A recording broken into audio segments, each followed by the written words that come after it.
Hi friends, welcome back to my channel. ಹೇಗಿದ್ದೀರಾ ಎಲ್ಲರೂ?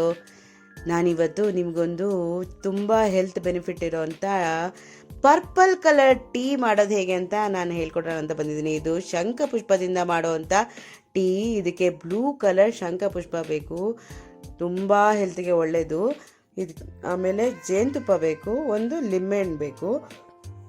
ಮೊದಲಿಗೆ ಶಂಖಪುಷ್ಪನೆಲ್ಲ ಈ ಥರ ಒಂದು ಪಾತ್ರೆಗೆ ಅದನ್ನು ತೊಟ್ಟು ಎಲ್ಲ ತೆಗೆದ್ಬಿಟ್ಟು ಪಾತ್ರೆಗೆ ಹಾಕ್ಕೊಳ್ಳಿ. ಅದರಲ್ಲಿ ಧೂಳು ಕಸ ಎಲ್ಲ ಇರುತ್ತೆ, ಅದನ್ನ ನೋಡಿಕೊಂಡು ಪಾತ್ರೆಗೆ ಹಾಕ್ಕೊಂಡು ಅದನ್ನು ಒಂದು ಸತಿ ತೊಳ್ಕೊಳ್ಳಿ ಚೆನ್ನಾಗಿ. ಕಸ ಧೂಳೆಲ್ಲ ಇರುತ್ತೆ, ಇದು ಟೆರೆಸಲ್ಲಿ ಅಥವಾ ಹೊರಗಡೆ ಪಾಟಲ್ಲಿ ಬೆಳೆಯೋದಲ್ವಾ. ಸೊ ತೊಳ್ಕೊಂಡು ಅದಕ್ಕೆ ಒಂದು 4 ಲೋಟ ನೀರು ಹಾಕ್ಕೊತಾ ಇದ್ದೀನಿ ನಾನು. ಇದು ನಮ್ಮ ಮನೇಲಿ ಅವಾಗವಾಗ ಮಾಡ್ತಾನೆ ಇರ್ತೀವಿ. ತುಂಬ ಹೆಲ್ತ್ ಬೆನಿಫಿಟ್ಸ್ ಇದೆ. ಮಾಮೂಲಿ ನಾವು ಟೀ ಹೇಗೆ ಮಾಡ್ಕೋತೀವಲ್ಲ ಅದೇ ಥರ ಸ್ಟವಲ್ಲಿ ಇಟ್ಕೊಂಡು ಚೆನ್ನಾಗಿ ಕುದಿಸಿದ್ರೆ ಆಯಿತು. ಆ ಕಲರ್ ಶಂಖಪುಷ್ಪದ ಏನು ಬ್ಲೂ ಕಲರ್ ಇದೆ ಅದೆಲ್ಲ ನೀರಿಗೆ ಬರುತ್ತೆ. ಸೊ ನೋಡಿ, ಈ ಥರ ಬ್ಲೂ ಇರುತ್ತೆ ಫಸ್ಟಿಗೆ. ಅದ್ರ ಬ್ಲೂ ಕಲರ್ ಶಂಖಪುಷ್ಪ ಅಲ್ವಾ, ಹಾಗಾಗಿ ಬ್ಲೂ ಇರುತ್ತೆ. ಅದನ್ನು ಈ ಥರ ಹಾಕ್ಕೊಳ್ಳಿ, ಸೋಸ್ಕೊಳ್ಳಿ. ತುಂಬ ಬಿಸಿ ಇದೆ ಇವಾಗ. ಇದನ್ನು ಸ್ವಲ್ಪ ಸೈಡಲ್ಲಿ ಇಟ್ಕೊಳ್ಳಿ, ಯಾಕೆಂದರೆ ಅದು ಸ್ವಲ್ಪ ಆರಬೇಕು. ಆರಿದ ಮೇಲೆ ಜೇನುತುಪ್ಪ ಮತ್ತು ಲಿಂಬೆಹಣ್ಣು ರಸ ಹಾಕೋಬೋದು. ಸೊ ಇವಾಗ ಸ್ವಲ್ಪ ಇದು ಆರಿದೆ, ಅದಕ್ಕೆ ನಾನು ಈಗ ಒಂದು ಲಿಂಬೆಹಣ್ಣನ್ನ ಕಟ್ ಮಾಡಿಕೊಂಡು ಈ ಥರ ಲಿಂಬೆಹಣ್ಣು ಸ್ಕ್ವೀಸ್ ಮಾಡೋವಂಥ ಇದೆಯಲ್ಲ, ಸ್ಕ್ವೀಸರ್ ಇದೆಯಲ್ಲ, ಅದರಲ್ಲಿ ಲಿಂಬೆಹಣ್ಣು ಸ್ಕ್ವೀಸ್ ಮಾಡ್ಕೋತಾ ಇದ್ದೀನಿ.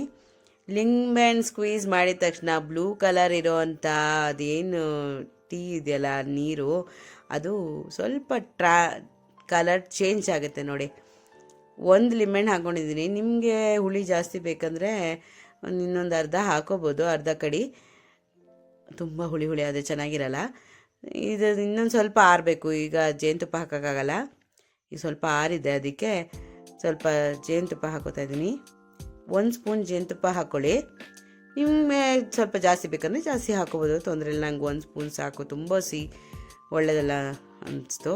ಮತ್ತು ಇನ್ನೊಂದು, ಬಿಸಿ ಇದ್ದಾಗ ಜೇನುತುಪ್ಪ ಹಾಕೋಬಾರ್ದು, ಆದಷ್ಟು ಸ್ವಲ್ಪ ಆರಿದ ಮೇಲೆ ಹಾಕ್ಕೊಳ್ಳಿ. ಈಗ ನೋಡಿ, ಈ ಥರ ಪೋರ್ ಮಾಡ್ಕೊಳ್ತಿದ್ರೆ ಕಲರ್ ನೋಡ್ತಿದ್ರೇ ಎಷ್ಟು ಖುಷಿ ಆಗುತ್ತೆ ನೋಡಿ. ಎಷ್ಟು ಚೆನ್ನಾಗಿದೆ ಅಲ್ಲ, ಟೆಂಪ್ಟಿಂಗ್ ಆಗಿದೆ. ತುಂಬ ಹೆಲ್ತ್ ಬೆನಿಫಿಟ್ಸ್ ಇದೆ ಇದು. ಡಯಾಬಿಟೀಸ್ ಇರೋರಿಗೆ, BP ಇರೋರಿಗೆ, ತುಂಬ ಸ್ಟ್ರೆಸ್ ಇರೋರಿಗೆ, ಕೂದಲು ಉದುರೋದು ಕಮ್ಮಿ ಆಗುತ್ತೆ, ಸ್ಕಿನ್ನಿಗೆ ತುಂಬ ಒಳ್ಳೆಯದು, ಇಮ್ಯುನಿಟಿ ಬೂಸ್ಟ್ ಮಾಡುತ್ತೆ. ಅಪ್ಪ ಹೇಳ್ತಾ ಹೋದರೆ ಇದ್ರದ್ದು ಬೆನಿಫಿಟ್ಸ್ ಮುಗಿಯೋದೇ ಇಲ್ಲ. ಡಿಸ್ಕ್ರಿಪ್ಷನಲ್ಲಿ ಹಾಕ್ತೀನಿ, ಚೆಕ್ ಮಾಡ್ಕೊಳ್ಳಿ. ಈ ಟೀನ ನೀವು ಟ್ರೈ ಮಾಡಿಬಿಟ್ಟು ಹೇಗೆ ಬಂತಂತ ತಿಳಿಸಿ. ಲೈಕ್ ಮಾಡಿ, ನನ್ನ ಚಾನಲ್ನ ಶೇರ್ ಮಾಡಿ ನಿಮ್ಮ ಫ್ರೆಂಡ್ಸ್ ಆ್ಯಂಡ್ ಫ್ಯಾಮಿಲೀಸ್ ಜೊತೆ. ಸಬ್ಸ್ಕ್ರೈಬ್ ಮಾಡಿ. ಇನ್ನೊಂದು ರೆಸಿಪಿ ಜೊತೆ ಬರ್ತೀನಿ. Thank you, bye.